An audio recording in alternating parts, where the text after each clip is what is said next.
ही माणसं कुणाचीच नाहीत. समाजाच्या नावाखाली मतं घ्यायची आणि परदेशामध्ये जाऊन मौज करायची, हा एवढंच काम या माणसाचं आहे, एवढंच काम. आणि पुन्हा मग समाज. माझ्या बांधवांना माझे 2 स्वप्न आहेत. एक कोणी आनंद गीतेंनी शपथ घेऊन सांगावं की त्यांनी 35 वर्षामध्ये 36 वर्षामध्ये ह्या कोकणासाठी काय केलंय. काल जी मला माहिती मिळाली, माझ्या एका जवळच्या माणसानं सांगितलं, तिथं भयानकच आहे म्हणे. रामदास भाई, आनंद गीते इथं नसतात. आनंद गीते हे परदेशामध्ये एक एक देश पिंजून काढतात. ते त्यांना छंद आहे, त्यांना छंद आहे. कधी अमेरिकेला, कधी लंडनला, कधी इंग्लंडला, कधी अमेरिकेला, कधी तुमच्या इटलीमध्ये, कधी जर्मनीमध्ये, कधी स्वित्झर्लंडला, कधी सिंगापूरला, कधी दुबईला. म्हणे आउट ऑफ इंडिया असतात ते. एक बाहेर गेल्यानंतर हाफ पॅन्ट घालतात आणि एक डोक्यामध्ये कॅप घालतात, कोण ओळखू नये म्हणून. ते काल मला सगळं कळलं. सगळं भयानक आहे, हे सगळं भयानक आहे बांधवांनो. हा माणूस एकदा निवडून गेला. पावसामध्ये माझ्या सगळ्या बाया ताई सांगतील, अल्बी कधी उगवतात? अल्बी पावसाळ्यात नक्की. पाऊस पडला की अल्बी उगवतात. लोकसभा निवडणूक आली की गीते उगवतात.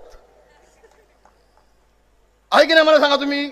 मधल्या 5 वर्षामध्ये कोणाच्या सुखाला, दुखाला, मातीला, वातीला कधी हाय माणूस? कधीच नाही. निवडणूक आली की मी कुणबी आहे, मला कुणब्यानी मतं द्या सगळ्यांनी, बस. तुमचा गांधा सदन कुठं गुलू धावणार नाही. मगेपर्यंत जनतेची सेवा करेन, मगेपर्यंत भगवा सोडणार नाही, मगेपर्यंत शिवसेना प्रमुखांचे विचार सोडणार नाही. हा उद्धव ठाकरे त्यांच्या बापाशी बेमान झाला, वडिलांच्या विचाराशी बेमान झाला, वडिलांच्या विचाराशी गद्दारी केली. रामदास कदम भगव्याशी गद्दारी कदापि करणार नाही. अरे ज्यांनी या 332 नाक्यावरती भगवा झेंडा जाळून पायाखाली तोडवला, तो तुमच्यासाठी आज निष्ठावंत झाला आणि रामदास कदम गद्दार झाला काय? कोणती आमची अंधारे ताई, तिनं बाळासाहेबांच्या वरती इतकी ताई ती बोलली, आमची इतकी वाईट बोलली, हिंदूंच्या देवतावरती इतकी वाईट बोलली. ती अंधारे तुमची आज निष्ठावंत झाली काय आणि आम्ही गद्दार झालो काय? अनेक गोष्टी आहेत, वेळ कमी आहे, 40 मिनिटं फक्त शिल्लक आहेत. दोघांना बोलायचं आहे. माझ्या सगळ्या बांधवांना विनंती आहे, मी शब्द दिला तुमच्या वतीनं, मी तुमच्या वतीनं शब्द दिलाय.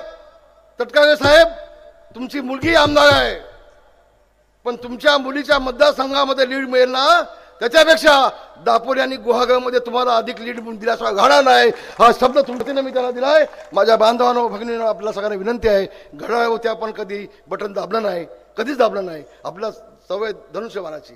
माझी तुम्हाला हा जोड विनंती आहे बाबांनो, यावेळेला घड्याळावरती बटन दाबा यावेळेला. मग पुन्हा 5 वर्षांनी तटकरी देता बघू, पण 7% नंतर घड्याळाचे काटे बंद आणि धनुष्यबाणाचं काम चालू. पुन्हा एकदा तुम्हाला खूप खूप धन्यवाद. जय हिंद, जय भीम, जय महाराष्ट्र. एबीपी माझा, उघडा डोळे बघा नीट.